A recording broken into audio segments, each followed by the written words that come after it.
પોથી હોય, પોથીનું વસ્ત્ર ઈ મહાદેવ. તો પોથીના વસ્ત્રમાં દોરી હોય શું? એ વાસુકી નાગ છે. શું છે?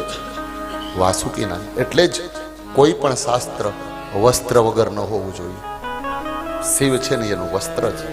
પોથી આપણે ખબર છે કપડામાં બાંધી, કપડા વગર કોઈ પણ શાસ્ત્ર એમને એમ રખાય નહીં, ખુલ્લું ન હોવું જોઈએ શાસ્ત્ર.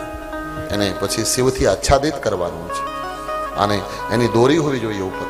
દોરી છે એ વાસુકી નાગ છે.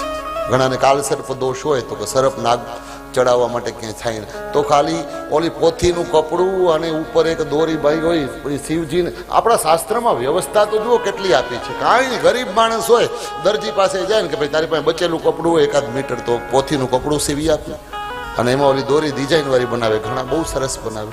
એ મહાદેવને અર્પણ કરો. કાળ સર્પ દોષ, કાલ શિવ અને સર્પ એટલે વાસુકી. કાલ સર્પ દોષ પૂરો. તમારે ક્યાં વિધિ વિધાન કરવાની જરૂર નથી. લ્યો, એક ભાવ તમારો હોવો જોઈએ, બાકી એમને એમ નહીં.